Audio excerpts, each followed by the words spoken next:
I do feel like we should start with some sort of like profound quote from graduation. "'Tis the season for graduations." I tried a couple on Ron Wolfley on the Big Red Rage, and really, I don't think Wolf was in the mood. But Darren, you're married to an educator, are you not? I am. How many graduations would you say you've been to over the years? Are you obligated as a spouse of an educator to go to high school graduations? Because I went to one. It felt like 7, but I went to one just last week. Well, number one, she works graduation, so why would I be there? And unfortunately, I actually am one under the minimum for my family because I have 2 children, 2 high school graduates, and only 1 high school graduation attended because the other one got flippin' canceled because of COVID. So I see. I've only been to 1, other than my own, of course. Right. That's a win in my book. Really, you're better off for that. I'll be honest with you. She does have to work it every year, though. Your wife should get hazard pay for any graduation ceremony work. She actually doesn't mind the ceremony itself as much as the morning rehearsal at 7 a.m. Yeah. You know what I did notice, by the way? And Dani, did you know that the future belongs to those who believe in the beauty of their dreams? Did you know that? Or that graduation is not the end. Did Kermit say that? It is the beginning. Or as Ralph Waldo Emerson said, smart guy, Darren, what lies behind us and what lies before us are small matters compared to what lies within us. And I want you to keep those profound words in mind as we launch here into Cardinals Underground, brought to you by Pacific Office Automation, Paulie Podcast, Darren Urban, and Dani Sureck. Wow, what a start. Paul, not the hero I'm we feeling deserve, but the hero we inspired. need right now. That's right. What else you got for me? So fulfill your own purpose and potential, Dani, and we'll leave it at that. And, Okay. It sort of reminds me of, I think of graduation, I think of long speeches, I think of Jeffrey Lurie at the NFL owners meetings with a tush-push speech that lasted nearly an hour. Maybe we'll get to that a little bit later. Do we have to? We don't have to do anything, Paul. We're going to get cultured with Dani. Look forward to that. Winning behavior, absolutely. There might be a few entries for the power poll of incompetence for consideration. Maybe, just It's always maybe. good this time of year. Something that happened in the Indy 500 that I actually covered way back in the day. I never think I'd see again in my life. So we'll get to that example of incompetence. But let's just start right off the top. Cardinals entering phase 3. Yes. Okay. OTAs have arrived, not quite as we record this, but as it hits the airwaves soon enough, the back half of this week. It's funny, the Cardinals only have 6 OTAs this year. You can have up to 10. They've almost always had 10. But it was decided by the powers that be that they were only going to have 6. Was not aware of that. Plus the 3 minicamp days. But So there were 10 in 2023, there were 10 in 2024, but only a half dozen this year. yes, I believe that's yes. Usually there's another week of 4 of them, Okay. but that was just cut out. Okay. And players like Aaron Rodgers, doesn't matter if there's 6 or 10 or 600, he's not going. So there's that. Well, he wouldn't have been at these anyways. This is the Cardinal I am ones. curious who is out there and who's not because it is voluntary. And in the past, the Cardinals have had very good attendance, which all starts with your franchise quarterback who has shown up the last 2 years. So that's always the first thing you keep an eye on because it's great to see players out there, but there's still only so much they can do at OTAs. Offense and defense are on the field together, but they're not going head-to-head. You're not going to see one-on-one matchups. So the first thing you're doing is attendance. Who is out here and then who is not out here?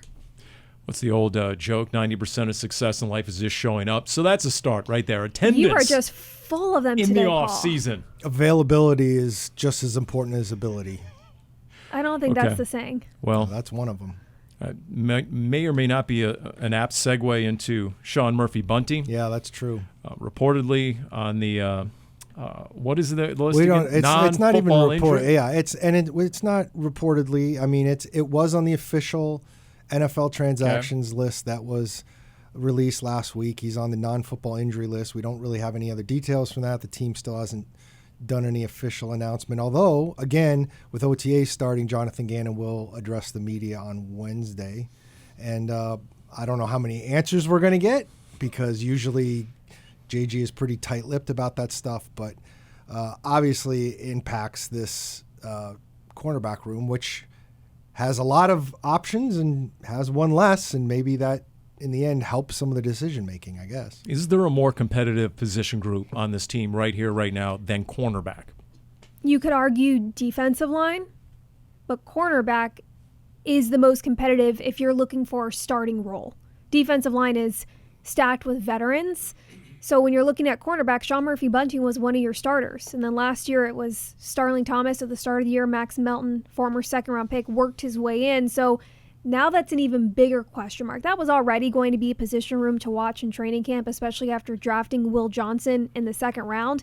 Now if you're not going to have Murphy-Bunting, who is going to be your other starting cornerback? It's not a guarantee that it's just going to be Thomas and Melton. Bringing Johnson into the mix, how are they going to bring in Denzel Burke, the 5th-round pick this year? And then you've still got players like Elijah Jones, a rookie last year who we didn't even see take the field, only practiced a handful of times dealing with an injury. There's a lot of question marks in that position room and a lot of players who have experience, albeit some mostly big-time college games, that could step up right away. Yeah, the first thing I think of with all that, Paul, is that while there is going to be a competition on the defensive line like there is a cornerback, you have NFL things to point to for most of the defensive linemen that they're competing at, and there's not nearly as much with those cornerbacks. I mean, there's going to be healthy competition, but there's not a whole lot other than Garrett Williams, and I guess Starling Thomas to an extent. There's not a ton of, hey, this guy has done it for this long, he's got to be in the lineup. So it's a lot more of a question mark to me. And even Starling Thomas, despite the fact he started nearly 24 games over the last 2 years, 2 years ago plus, he was an undrafted rookie free agent. So he's far from a made man on this roster, or at least in terms of the depth chart. And I agree, D-line is really competitive, really stacked. You've broken camp the last 2 years with a half dozen, 6 defensive linemen. There are at least 8 guys right now that you have to believe are going to stick and stay. You're not cutting a Dante Stills or an LJ Collier, right? I wouldn't think so. So right now, but you use defensive linemen in waves, in a rotation. If you're a starting corner, you're going to play the vast majority of the game, if not the game in its entirety. So to me, there's more at stake in a cornerback competition because the starter plays and the backup sits for the most part. You're still looking for a number one cornerback on this defense.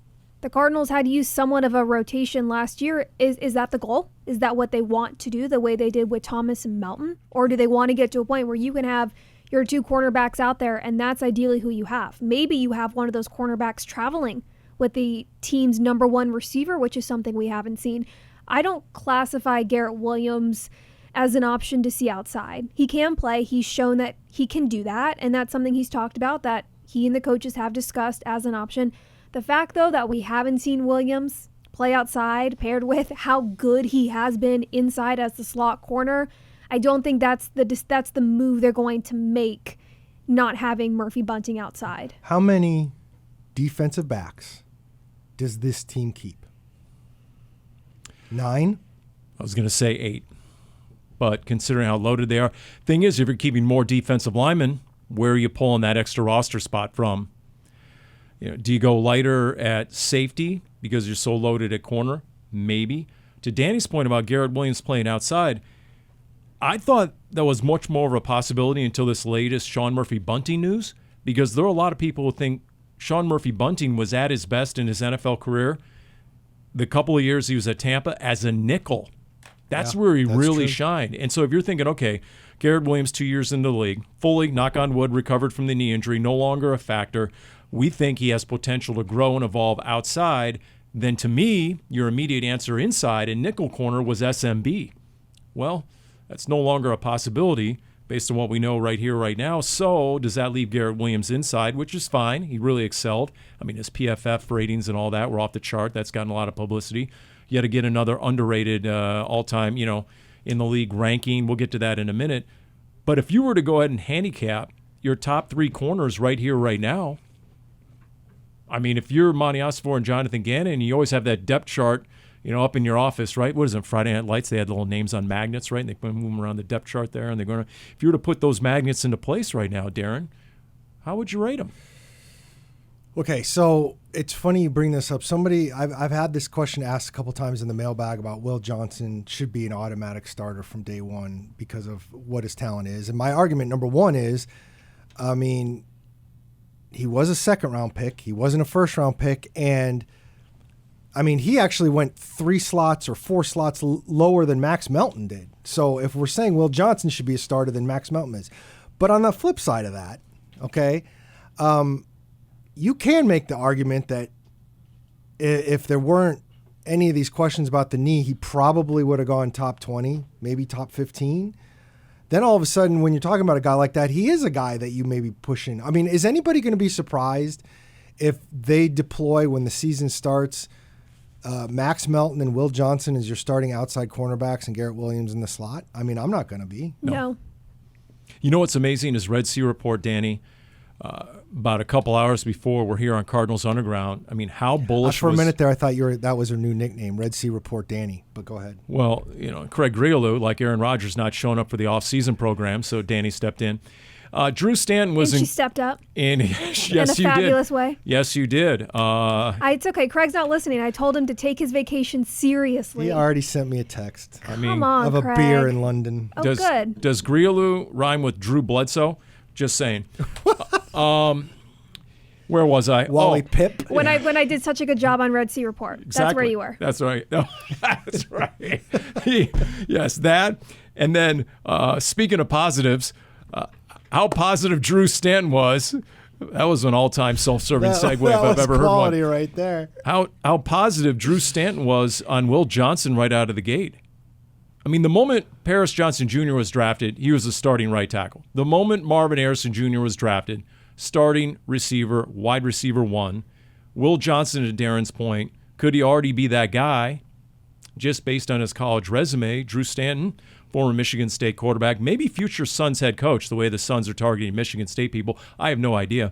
But if he is still watching the amount of Big Ten football that I think he is, you understand why he's so bullish on Will Johnson. Especially with the scheme fit. When you're looking at the numbers, Johnson played zone very well at Michigan. And when you look at the numbers for the Cardinals defense, they were primarily in zone last year. So when you're looking at the physical attributes of being tall, long arms, you're fit, that's what this staff likes. You're talking about the scheme fit.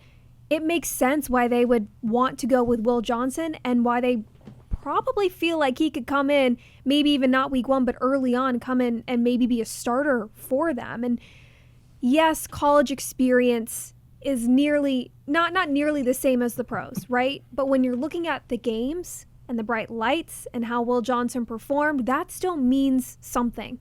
And that's still something, some experience he can take in to these first couple of months getting ready for his rookie year. Yeah. And not to mention he's kind of burning to show everybody that he's that guy anyways, right? No doubt. Yeah, he definitely has that look in his eye. There's no doubt. He is beyond motivated. I thought Max Melton had a really strong 2 or 3 game finish to last year. I thought he played really well week 17 at the Rams. There's got to be urgency with Max Melton, even though you're a high second-round pick. I mean, look at how loaded that room is. They bring in Denzel Burke, who started 50-plus games at Ohio State, Starling Thomas. So Elijah Jones. You still have Keitrell Clark, Darren Hall in that room. It's a full room. And if you're talking about you're going to find your place on special teams, that's not necessarily a guarantee either when you look at how full that room is and filled with players who have proven they can make a difference on special teams. In fact, we brought this up as well in Red Sea Report, was the fact that Josh Sweat was part of an Eagles defense that boasted the number 1 pass defense in the league. Why? Not necessarily because of a secondary that featured 2 rookies, although they were talented, but how about that front 7? So if the Cardinals' front 7 is that much better, how much better is this secondary this year? And let's face it, there were a couple of metrics last season that scream for improvement, like the Cardinals were 29th as a defense in completion percentage. So there were stretches where quarterbacks were able to have time to get the ball out and had success finding receivers, completing passes at a pretty high rate. But speaking of Garrett Williams, there was once again yet another who's the most underrated player on each team, and Garrett Williams was once again that selection for the Cardinals, there right? was a couple articles. Don't look my way. I'm the only one when we did our end-of-year awards. I picked him as my MVP. You're making a face, Darren. I picked him as my MVP. How many flowers do you need, Dani, exactly to be able to sustain yourself? Just one light of the lamp will do. Dani says she wants to light the lamp. On her own behalf, by the way. If I could reach, I would do it on my own. I mean, it's list season, all right? Here's a quick recap of some of the lists we've had in the last 2 weeks. Top 10 breakout candidates entering year 2. Number 3, Marvin Harrison Jr. behind Drake May and Caleb Williams. Top 8 bandwagons to jump on. Cardinals number 3 behind New England and Chicago. 6 off-season champions. NFL.com. Cardinals one of the 6. The others were Chicago, New England, Minnesota, the Rams, and Washington. Looks like they stole my Rex Ryan award. 16 day 3 picks who could compete to start. Number 3, Cody Simon. There were 100. I remember this because we just interviewed Cody Simon last week in the Big Red Rage. Last year, there were 157 day 3 picks. 11 started 8 or more games. If you had to pick whether Cody Simon is one of those players this year, what would you say? Very likely. And that's not even that's a combination of skill set and then looking at the room. Okay. Where things stand right now, if you're looking for competition for a starting middle linebacker, it's your rookie Cody Simon and Akeem Davis-Gaither, who the Cardinals brought in this offseason. That is seemingly who's going to be competing for your middle linebacker and likely wearing the green dot and calling this defense. It was 1 year. And that's what Simon did for Ohio State last year when they added it into college football is having that speaker in his helmet. So that's another room to watch. It's a different kind of competition than defensive line and cornerbacks, as we've been talking. That's an important role you have to fill. Can a rookie do it? It's a big ask. It's possible. Change. It's all going to change when they sign Darryl Washington. No, I'm kidding. I'm kidding. It's Wolf brought that up actually. The Darryl Washington? Yes, he brought it. And my by the way, my comment was, Wolf, please, Darren hears about it at least monthly in the mailbag to this day. Yes. Please. There was another list, 10 perfect team fits. Number 4, Will Johnson to the Cardinals. There you go. But in terms of underappreciated players, let's go ahead and let's look past Garrett Williams. If he's number 1 on the list, give me 2, 3, and 4. Give me the next 3 most underappreciated players on the Arizona Cardinals. Not having time to have thought this through, the first name that comes to my mind is center Yelda Froholt. That was exactly the first name that comes to my mind. If I'm gonna hear underappreciated, my mind first goes to the offensive line, which doesn't have a lot of stats, although they are supposedly adding a new league award. What is it going to be called for offensive linemen? Protector of the Year. Protector of the Year. And that all flows through your center. And we've seen over the years when you don't have the smarts, when you don't have the communication, when you don't have the skill set and that chemistry with your quarterback, things can go sideways very fast. Having that consistency and somebody that plays to the level that Froholt does, that's where really everything starts with this offense, because there's 2 players who touch the ball every snap, your center and your quarterback. I would say somebody that comes to mind, and it's not going to be super popular necessarily, but I'm going by how the coaches kind of react to it. I think Zaven Collins is a little bit underappreciated. Now, again, I'm not saying underrated as much as underappreciated, but, I mean, they like what he brings to the table for them. It's true. They really value his versatility. Yes. Yeah. Yes. No, I agree with that. And you know who else? I'd have to go with someone on special teams. The amount of times last year we were talking about a Greg Dortch or Joey Blunt making an incredible play on special teams, right? You had DJ Dallas with that touchdown on the return, right? There are a handful too of special teamers last year who were still in this roster who made an impact. I'll go with the kicking game. I'll go with both Blake Gillikin and Chad Ryland. I think that's fair. I can't believe you're leaving Aaron Brewer out of this, but whatever. And yeah, Brewer's been there and done that. Come on. And you know, the last name I'll throw out there, maybe this is more underrated than underappreciated. I'll go Josh Sweat. And I know everyone's like, holy cripe, Calvisi, he was the big fish in free agency. Well, he led the Eagles last year with 8 sacks. 8. So, I mean, what is he capable of now that you take him off that loaded defensive line and you know, how many more snaps does he get? How much more of a featured role does he get? To what degree does Jonathan Gannon use Josh Sweat exactly how Vic Fangio used him in the Super Bowl, which was just go get him, unleash him, just go forward and get after the quarterback? How many times did Josh Sweat say that's exactly the way he loves to be used? That's where he's at his best. That's what Jonathan Gannon did back in 21 and 22 when he had the 11-sack season. You can't do that if you don't have a defensive line making room for him, right? That is obviously the goal. And that's something that is going to be interesting to see, of have the Cardinals stacked up their front seven enough to where you don't have to rush as many, right? And those that are rushing have a clear lane because of what you've got up in front of them. All right, speaking of the Eagles, is that our segue to the tush push? Did anybody feel the need to say anything about the tush push that has not been said yet? It's going to be around for at least one more season. No, Darren, you're inconspicuously quiet. I've said what I've needed to say. I it doesn't break my heart that it's still around, but it wouldn't have broke my heart if they would have said no. I don't. I'll go back to once I started realizing that they took out the rule about being able to push and pull players, period, in 2005. I don't understand that. But if they took that out, then this should be allowed. I will say the way the Eagles are flexing the win, and leaning into it and social media and, provoking everyone and the whole deal, they are truly increasing the dislike factor, the disdain factor. See, we were going to do that in winning behavior. Oh, we were? Yeah. How much we dislike the Eagles? Well, that would be a non-winning move in my part. I see. My thought process. Okay. You're right. I'm seeing it right here. Don't let Darren bring you down, Paul. Just reread one of your motivational quotes. Lock back in. I'm sort of like Brett Favre. I didn't even look at the game plan over here. Did you see that Brett Favre documentary they just put on Untold? I haven't watched it. Okay. I have a quick sidebar on that. I have not seen it, but I was talking to somebody I know who said she watched it, and she does not watch sports at all. But she watched that. She's like, he's not a very good person, is he? And I'm like, no. Yeah. You know what? Let's get cultured. Let's toss it to Dani. Here we go. Dani, we'll segue to you. Getting cultured with Dani. It is not just directed at Paul. Am I the default uncultured Philistine around here? Yes. You got me very excited now. I am on social media and consume more pop culture than both of you combined. I think I'm being unfairly profiled, but go ahead. Let's go. We're starting off Getting Cultured with a bit of an editor's note, something that was brought up in last week's episode. And it's something that the three of us talked about a little off air. And then in the following days, I actually received a message from one of our avid listeners. So shout out to Malcolm. Thank you for reaching out. Thank you for listening every week.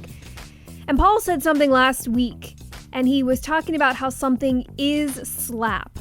And I do want to defend myself that I did not correct him in the moment on air, because you thought you were quoting Adrian Wilson from Big Red Rage. However, you weren't. The term you were looking for is it slaps, which is honestly the point of Getting Cultured, is getting you cultured in that. So just wanted to make sure you were aware of how to use that lingo. You were so close. Yeah, I was close. I got to say, though, they put the Big Red Rage clip of Adrian out there of him saying that. He did say slap.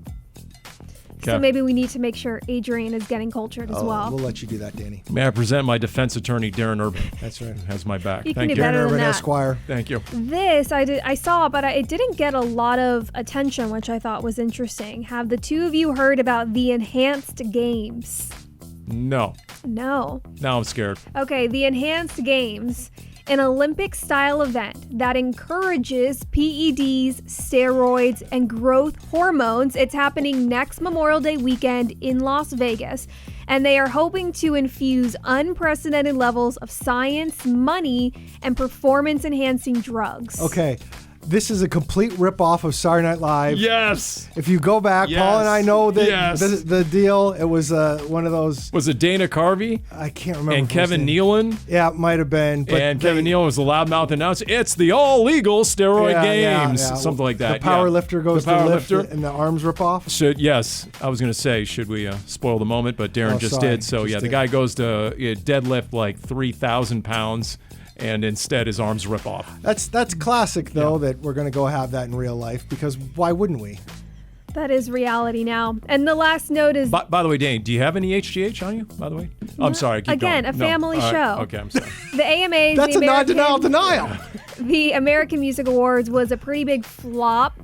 Number one, they didn't have a lot of actual artists there. This happened Monday night. And number two, it was shown from people in the audience. Supposedly live performances, I say with air quotes, were actually pre-taped.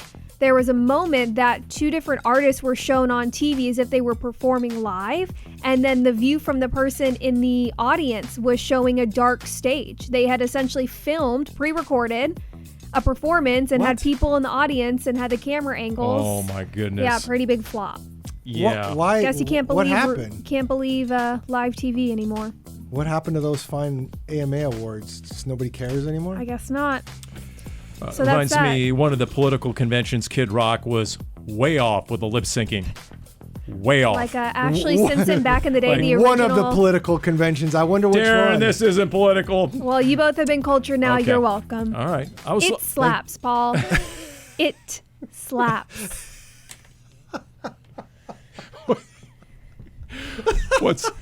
What's really heinous?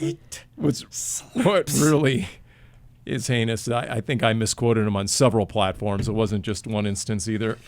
So there's a reason the light isn't on right now. Let's Waiting just for that put it out that of way. context. Okay. Including Adrian's one. All right. Speaking of young guys and the 18 to 34 demo, Darius Robinson. Is he getting enough attention this offseason? Should there be more headlines on azcardinals.com? So there would be more written about Darius Robinson and his impact? Should there be a story like on last year's first-round pick and what sort of leap he can make in year two? I mean... Yeah, put Zach Gershman on it. Get to might it. have to jump on that one sooner rather than later as OTAs begin. I will say... it is funny with everything we've talked about. And I know we've talked about Darius, but the guy was a first-round pick. I mean... He was a wrecking ball in camp? I mean, is he any less important than what Walter Nolan is going to do? Agreed. Good point. You're right. But when you get injured... And No. You don't just get to turn the light on by yourself because you think you had a good idea. underwhelmed. He said I had a good Paul's, point. you can't see that's karma. You right can't back. even figure it out. It's right back there. Son of a biscuit. You're not in the headlines. You're not front burner. You're back burner now when you're coming off injury and the end of the season. It definitely didn't look in. Put it this way: December and January it didn't look anything like the impact he was making in August. No. Which is the rub. August is most definitely not December or January. So there's still a huge question mark. As big as he is, as talented, as bullish as people are about his potential and his future, there wasn't much proven in his rookie year. Where is he starting on the depth chart? If we're going to go into this and say, okay, in this scenario, Justin Jones and Malal Nichols are both healthy, returned from injury, they're good to go. You have Calais Campbell, you have Dalvin Tomlinson, LJ Collier, Dante Stills. Where is Darius Robinson even starting on the depth chart? Because not only does he have to go out and perform, now you have to work your way up and you have to earn a spot. That's another crowded room. I'd say the only automatic starter right here, right now in the D-line is Dalvin Tomlinson. The other two D-line spots to be determined. Now, Calais Campbell has started all 17 games each of the last 2 years. He's obviously most definitely in the mix. That's where my mind goes to next. And then after that, I mean, a Justin Jones. And then you would have to go with the two first-rounders the last 2 years, Walter Nolan III and Darius Robinson, I would think. And it's not you have to start or bust for Robinson. That's not the point I'm making. It's just you still have a lot to prove. And he knows that. He felt that he only had 6 games under his belt by the time last season ended, and that's barely enough to really scratch the surface because the first 6 games of the regular season, that's usually when you start to see rookies, the game slows down, you can really see their natural ability and what they're understanding kind of help them take off a bit, and he didn't have that opportunity. Okay, so here's my question, and I'm not asking who should, I'm asking who will make the greater impact. Darius Robinson or BJ Ojulari? Darius Robinson. That's my gut as well. And when I'm thinking about why it wouldn't be BJ Ojulari, I just think of Josh Sweat, and I think that's just going to be so much of where your power is going to come from. And Ojelari is another player where there's a lot of question marks. Looked good throughout camp before he hurt his knee, and then was out for the rest of the year. And this, if I'm remembering correctly, would be his first true offseason, right? Because he had been hurt, and yes. So there's just, again, expectations. And I'm not there. even 100% sure he's getting a true offseason. I don't know. Right, how much we don't know where Ojelari's he gonna is do. in his rehab. So I would go with Darius Robinson just from even the health standpoint of what he's been able to do until this point in the offseason. It'll be fascinating to see what both those guys do during OTAs from what we're allowed to report on. I mean, for all the question marks right now, best case, and I mean best case scenario, light the lamp, if BJ Ojulari comes back with a vengeance, if Darius Robinson is that dude in year 2, think of the potential, think of the possibilities for this defense. Think of just how different it could look. We're talking about a first-round pick and a second-round pick. I mean, we're not talking about, like, back of the draft guys. So that's really intriguing in terms of, okay, what do you have? Is there a position room more so than outside linebackers that has question marks of where you're starting and where you think expectations could be? Because Josh Sweat, okay, you know what you have in him. Ojelari, a lot of question marks coming off injury. We don't even know if he's fully healthy to be a full participant yet for OTAs at this point. What do you have from Xavier? You re-signed Baron Browning, right? But who had a pretty strong finish when he got reps at the end. Didn't have a full year here in Arizona. What do you have in Xavier Thomas coming off year 1? What do you have in the rookie Jordan Birch? What are you going to do with Zaven Collins and how you're going to use him with these new pieces you've brought in, not only in that position room, but also in the defensive line, and how that trickles down? There's a lot of question marks of what you can expect from a room as a whole in that outside linebackers room. See, when you list all those names, I just think of the compete level in camp. Sure. This camp, to me, especially on the defensive side, isn't going to be, just stay healthy. Just go ahead and skate your way through. Make sure you get to week 1. No. There are jobs to be won. There are roster spots to be had. There's playing time to be decided. I just think the compete level on the defensive side of the ball, at least for corner, for D-line, for edge, and then who exactly is your middle linebacker? I mean, there's some true, authentic position battles that you're going to see in camp this year. And for that reason, I just think, combined also with the strength of schedule coming out, I just think the Cardinals come out of camp flying high, playing really good ball. I think there's a really good start to the season just based on how intense it's going to be in camp, and I do think that's going to carry over. You know, we've coined that saying the last couple of years, sort of half seriously, half true, that September is a new August. You sort of ease your way into a season these days. No, not the case for the Cardinals on the defensive side of the ball. Better not. I think they're going to be regular season ready just based on how intense it's going to be in August. Especially when you're looking at the first half of the season compared to the second half in terms of teams who made the playoffs last year and consistency there and some of the key pieces you're going to be going up against. You start the season back-to-back weeks against teams who had 5 wins last year in the Saints and the Panthers, right? And then you're facing up to 4 new quarterbacks possibly early in the season in New Orleans, in Tennessee, in Seattle, and possibly Indianapolis, depending on what the Colts decide to do with Anthony Richardson. They brought in Daniel Jones. So the opportunity to take advantage of a fast start is imperative for the Cardinals. Speaking of lists, going back to lists one last time, does anybody really care anymore where they put Kyler Murray on some of these quarterback lists? I mean, when you rank... I don't. I mean, if you want to make a list of things I don't care about, who the Suns hire as their next head coach. Yeah, that's a good one. Because, I mean, it doesn't matter at this point. It just doesn't matter. And then number 2 would be where they're going to rate Kyler Murray, whether he's going to be 10th, 11th, 17th, what doesn't matter. He's going into year 7. It's only about the wins and losses to me. I truly don't care about his quarterback rating. I don't care about any of the stats. To me, it's just all about the win-loss record. I've often said Paul is just about winning. It's really nothing else. As someone who gets way too involved in the stats. And so, okay, you want a stat there? Tough guy, turn this off for a minute. Did you see the one stat that of Marvin Harrison Jr.'s 116 targets and he only had 62 catches on 116 targets. Yeah. We could argue if there's one area you want to see Marvin Harrison Jr. get better, it's got to be the catch-to-target ratio, be more efficient.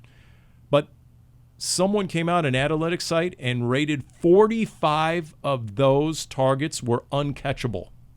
Rated, deemed, determined to be uncatchable. So when Kyler Murray talks about chemistry, it's got to be better. We expect it to be better. It will be better. I'm guessing that is true evidence as to why it needs to get better. I would love to know, because they do give targets out like intended receivers on certain plays where you're throwing it away. And by the way, it was Pro Football Focus. I have it right here. Okay. 45 uncatchable targets. So, I don't think all of those were like intended to be completed. Let's put it that way. But I mean, I think I agree with you. Number one with Kyler, like it's about the results. You don't want to get caught up in QB wins with a Z when it comes to like win-loss record with a quarterback, because it's such a team sport. But they need to win, and that's what he's going to be measured on, regardless of the rest of it. But when you get inside those numbers, you would think that he's going to have a much better, consistent relationship on the field with Marvin Harrison for them to be able to get those wins, right? Absolutely. The passing game was not consistent enough to where it needed to be. And that's on more than just the two of them. But absolutely, when you're the franchise quarterback and you're the number one receiver, you have to be on the same page. You need your number one receiver to consistently be that number one threat every single game. And it wasn't until the final two games of the regular season that Harrison had back-to-back games with 50 or more receiving yards. You need to be better in that aspect, especially when you are as consistent in the run game as you are. The more balanced you can be, not in terms of how many run plays versus how many pass plays, but the more balanced you can be for consistency, and the threat value there is imperative for this jump from year 2 to year 3 with this coaching staff. It was interesting, Kyler. I didn't realize this. You guys might have seen this. It was mid-April. Kyler was doing the media rounds, getting ready for his softball game, and he talked to Arizona Sports. And he told, I believe it was Tyler Drake, he said, for Marvin Harrison Jr. to have 8 touchdowns and feel like he didn't even scratch the surface, that's saying something. Obviously, me and him have to be better and will be better, but I loved where he was mentally at the end of the season. And then he cited just comfort factor in the locker room with veterans and so forth. But Marvin Harrison Jr. hinted in talking to the media here recently about how, the chemistry needs to be where there's 100% connection when you're throwing routes on air. You have to be in sync with your quarterback like that. So of the 45 uncatchable targets, I wonder how many of those were on Marvin not being in the right spot at the right time. That's a fair question. The way defenses disguise coverages these days, it's much more advanced. It's much more in-depth. And he sort of danced around that a little bit with the media, just being, if I can be in the right spot and read, instead of just a route being called, but I need to maybe change the route or adjust it according to the coverage, that's where I can be better in year 2. And I'm sure that was a huge learning curve, right from the get-go. So to me, that's all correctable. And that's the kind of thing you can learn. And so next year, we'll see. Brian Thomas Jr., Malik Neighbors, and Brock Bowers and Ladd McConkey all had more rookie receiving yards than Marvin Harrison Jr. We'll see about year number 2. I don't, and again, with Trey McBride there and the way I think this offense is going to want to run through the run game, I'm still not sold that all of a sudden Marvin Harrison is going to have the numbers that blow you away, even if he becomes really, really good.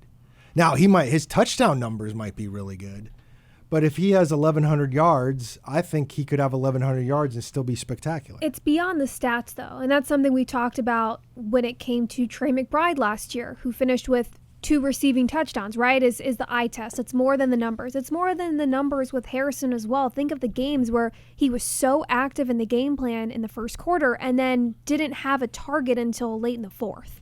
That's something, too, is when I think consistency, it's all of it. It's all encompassing of how you're using your number one receiver. So, Darren, are you saying for all the speculation, the Cardinals would even draft a receiver in round 1? Remember all those mock drafts? Or Yes. round 2? So the fact this past year, you mean? Yeah, this past offseason. A month ago? A month ago. The fact the Cardinals have not added a notable receiver, either with a draft pick or in free agency? Is that because A, they're a run-first offense, or B, they think Marvin Harrison Jr. is going to take that leap and actually check that box? Oh, I think it's Or C, both. I think all of the above, and I'm also throwing in there that there's nobody out there that really they think is going to be making a difference over the guys they already have on the roster. I think when you add all those things in, I think that's a part of it, yeah. Okay. All right. Well, I guess that could be called winning behavior. So with that in mind, the aforementioned, time to discuss all the above. I see you, let's go! Can you display winning behavior? You have to consistently display winning behavior. That's winning behavior. You got to define what winning behavior is and hold people to that standard. Yes. I have to bring up real quick that fine wolf noise, whatever the heck he did it there at the end. Had a question in the mailbag this week. Was really hoping we had video of him making that noise. I'm fairly certain that's I would not want to see a video. radio call Yeah. from a game, but so sorry about that. As someone who has witnessed that more than once, Wait, he's done that more than once? you're better off. You're better off just having audio only. Put it that way. That's disturbing. Wolf actually beat me to vacation. That's never happened before. So, okay. Let's see here. We were talking about the Eagles earlier. Yes. And okay, you guys, what is it about the whole social media campaign you think that is rankling everyone? Well, I'm going to go back to where you were going with it. And I didn't mean to cut you off earlier, Paul. No, but you're good. feel free to rant away. But I'm with you. I don't think it's real. I think they won the tush-push battle for now. And again, that was something that else got twisted. It was a 22-10 vote, but it wasn't a 22-10 vote to keep the tush-push. It was 22-10 to get rid of it, but they needed 24 votes, so they were Right. short 2 votes. So they only had 10 votes to They keep it. only 10, but that's all they needed. For them to lean into it the way they did, like you said, on social media, in particular for me, the 26-minute YouTube video of all tush pushes, I would get kind of irritated if I was one of the teams. You know what? Just because you can go into your computer editor and search tush push and then just go ahead and throw all those together in one big montage doesn't mean you should do it, okay? Just because technology makes that easy for you to edit that together doesn't mean you should push it out there. I'm going to go with winning behavior. They are the winning team. Tush push was a big part in that because they were the most successful at it. That's why the argument became, are people really against the tush push, or are they just against the fact that one team dominates it more than any other team does? So you know what? If it's going to become an argument of 1 versus 31 and you happen to quote unquote win that argument, I am all for having a little fun on social media, considering the fact they won the Super Bowl. So this offseason, I feel like anything goes when that's the case. I'm just saying their Q rating is plummeting. I mean, in real time. Did you see the headline at NFL.com last week? And I quote, Saquon Barkley says 2024 Eagles are a top 5 team in NFL history. No. They're really feeling themselves, smelling themselves, as DJ Humphries used to say in the offseason. Again, I'm with Dani to the point where to the victor go the spoils, which is fine, but I don't know. What else do we have on here? Okay, this one, I need help at all times, but especially in this case, State Farm Stadium, again, voted number 1. What? We talked about this last year. I got the, although did you get the press release? Where did you see it? No, I didn't. I just saw it online. You got a Okay. press release about this? Last year I did. Oh, no. So it came up last year. There's a company called Flash Picks, and I don't know what sparked the initial desire to find an answer to this question. All the zombies. So for the second year, State Farm Stadium was once again voted the number 1 stadium to survive a zombie apocalypse when taking into account location, population, stadium security features, and weather, i.e. the retractable roof. Which is the retractable roof. I love that part. Is so what? We can keep them out if we close the roof, the zombies? Or I think so. The zombies, like if you're in there and you need a little bit of sun, but they can't climb up the walls of the stadium, you could still get a little sunlight in your world as a survivor. Somehow get all the zombies inside the stadium and then close the roof No, and that's a lot lock of them in? zombies. I mean, you're taking a risk. I view it as, okay, yes, we're inside, but more importantly, the zombies are outside in an Arizona summer. So if it's a buck Oh, that's a good 17, one. But, zombies can survive a lot of stuff, but can they survive 117 out on the hot pavement? I don't know the answer to that. Okay. You can only open the retractable roof if it's 75 degrees or less, though. Right. That's right. Whatever. Still can't believe I got rained on the sideline 2 years ago. Applebees, don't do it. Do not do it. Don't do it. Don't pull a Red Lobster. It's back for a limited time. So this is interesting.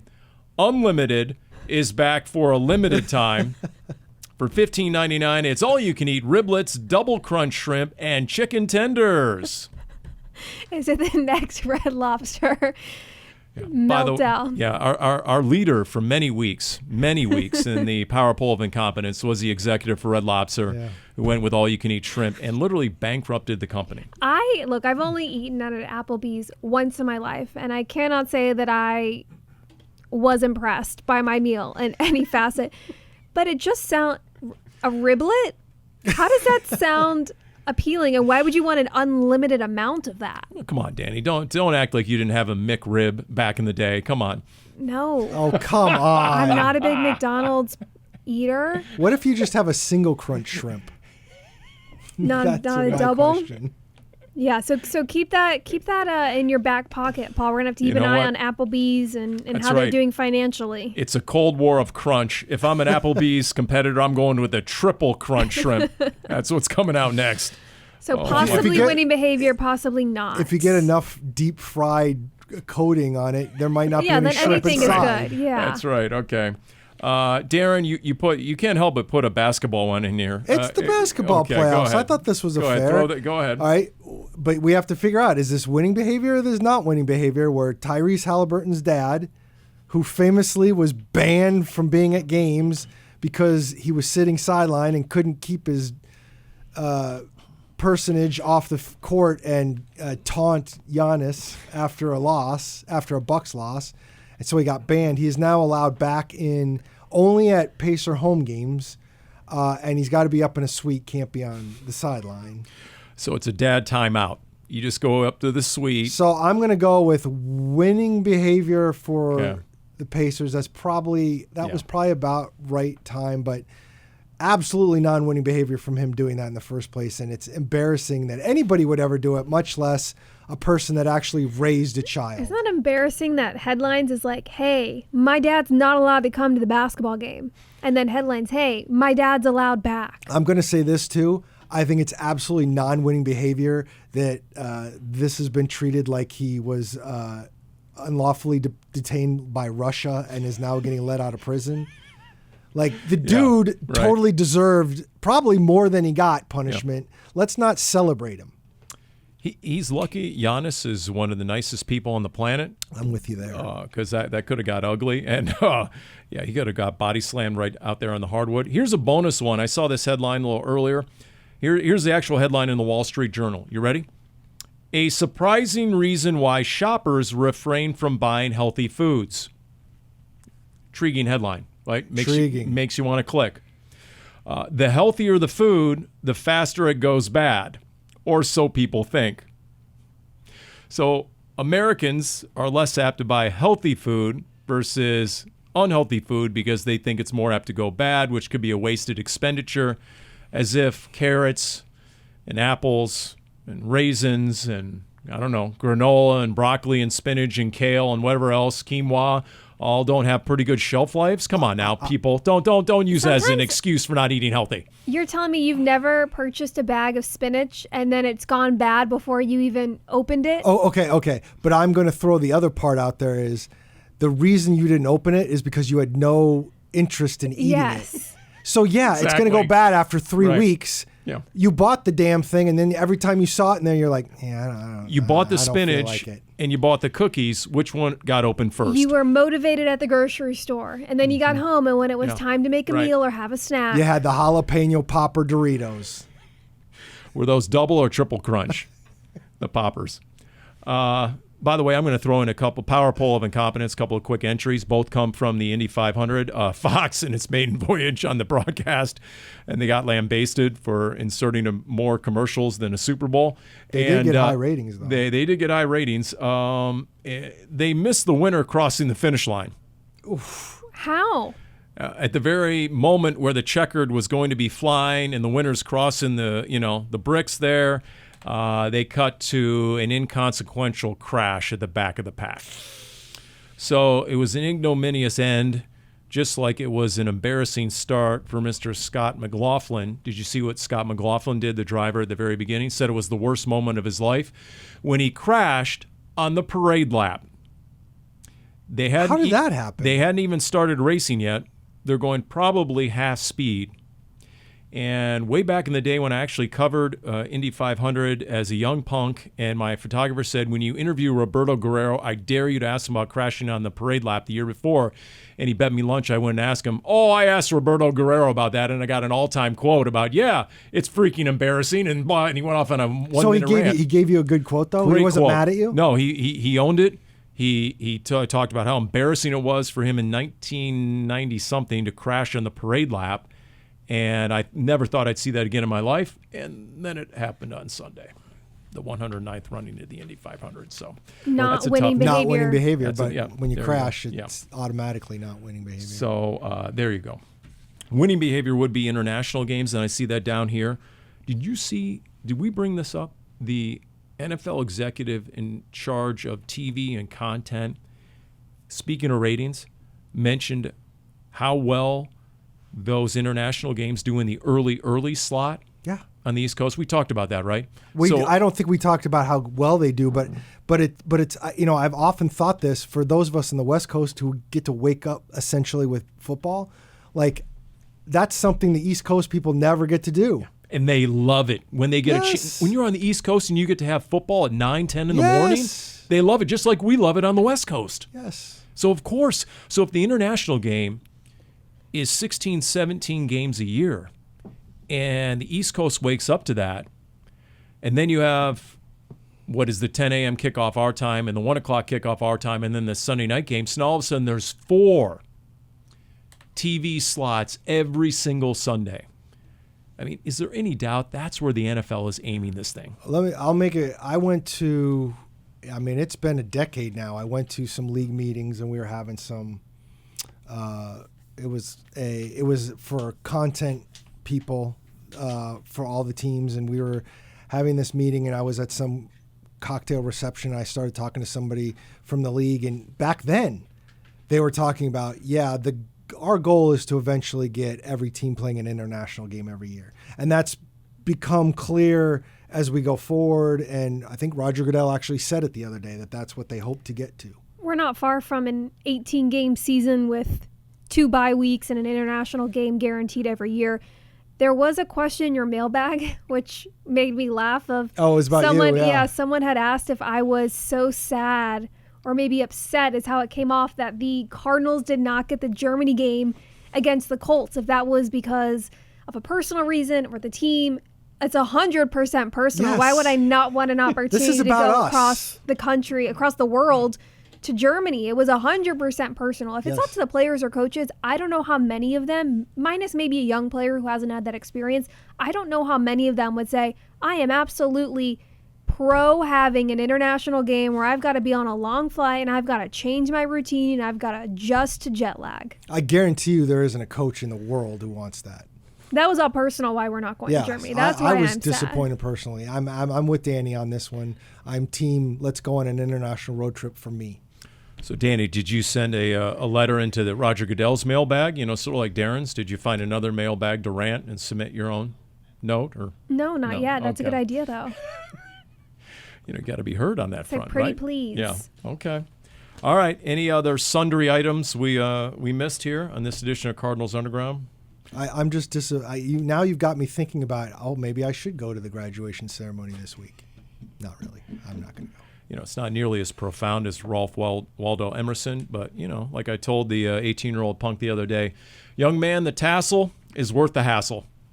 And that'll do it for this edition of Cardinals Underground, brought to you by Pacific Office Automation.